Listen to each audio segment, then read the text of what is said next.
Aaron, what kind of trash talk, fun-loving or otherwise, or retribution do you think you might see from the Bears this week after the "I still own you" comment? Well, that comment was to the fans who were giving me the bird. Look, there's trash talk every single time you play in divisional games. Trash talk is what it is. It's a professional environment. It's not really a personal environment for the most part. Usually after the game, it's all love and positivity. I don't know. You can question a whole lot of what I said. We've had a good record over the years against them and won a lot of games in Soldier Field and at Lambeau Field. A lot of times in situations like this, the trash talk is only able to be used if you're getting after that individual that was trash talking. So in order to trash talk, you have to have a lot of confidence in what you've accomplished and what you're going to accomplish in the future. At some point, what I said will be used against me. That's just part of it. But I have no regrets for saying what I said. And obviously, I think the record kind of speaks for itself. But I get it. At some point, that will be used against me. It is what it is. I don't regret saying it at all. Well, here's the bottom line. I like it, though. He did what he did in the heat of the moment without being consciously aware of the fact that he's going to play the Bears again this year. And you know what the Bears are going to do. They're going to play this clip over and over again to their guys, I own you, to get their guys fired up for the game on Sunday night.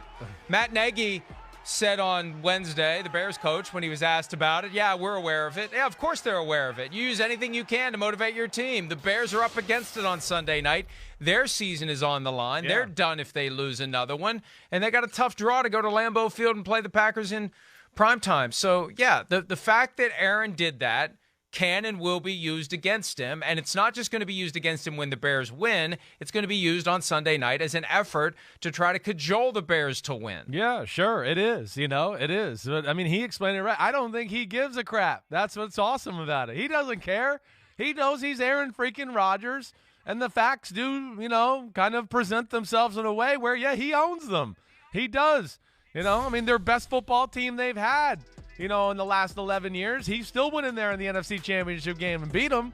And so, yes, he has quite the incredible record. See, this is where I love Aaron Rodgers, the fact that, he understands, he knows it's going to be used against him. It's part of the heat of the moment. It's talking trash.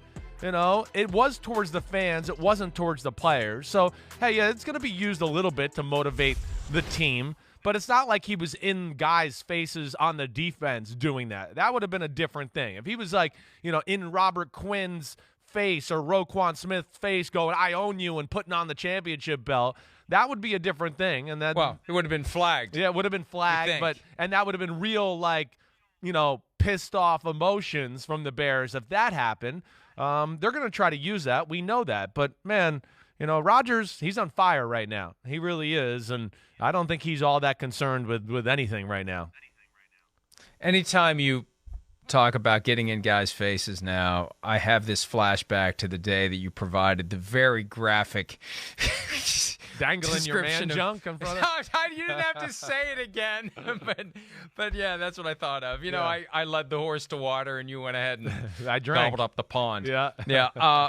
Let's move forward. But that is the Sunday night game, and I go on the Score in Chicago Tuesday mornings and Wednesday mornings, and they are dreading this.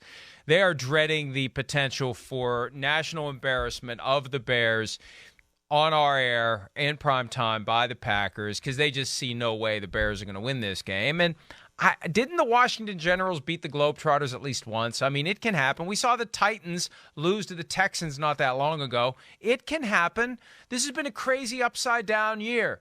It can happen. Do I think it will? No, but it can happen. Yeah, of course. It's the NFL. We know that. One or two mistakes from Green Bay, and all of a sudden you're in a game that's, oh, no.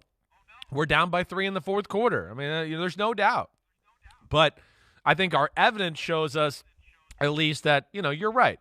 Not that they have no chance, but certainly all things favor Green Bay. Between the way Rodgers is playing, they're so efficient on offense. They're pretty balanced too. And the defense, I don't know. I think the defense is as good as I can remember. Maybe back to the year they won the Super Bowl or were the number 1 seed the year after. I don't remember the defense being this good. And I think between that, that's where I look at the Bears, where we know we're inconsistent. They can rush the passer a little bit, all over the place on offense. Yeah, it's an uphill battle. And Green Bay, of course, has something to play for. They're trying to get that number 1 seed and make everybody come up to Lambeau like we talked about yesterday. On Sunday night, Coach Dungy was the only one on Football Night in America who picked the Broncos. Everybody else was on the Chiefs. I suspect it's going to be a clean sweep when it's time to pick the games Sunday night. It's going to be all Packers. So if the Bears win, we're going to be hearing about it from the Bears' social media site, because how dare we believe that past performance is an indication of what's going to happen on Sunday night. No, I know, and I would expect it. And gosh, I wish some people would pick the Bears. I need to make up some games. I mean, until last week, I was on a 6-game losing streak on Sunday Night Football. It was embarrassing. My son's embarrassed for me for my record on Sunday Night Football. So I'm not going to. You could let your son pick, and then when you stink, you could blame him on the air like Rodney others did. have done in the past. I know, that was the best. Rodney's blamed America and his son for bad picks before. It's great. Hi, I'm Mike Tirico, and thanks for watching. Make sure to hit subscribe for the latest news and highlights from NBC Sports.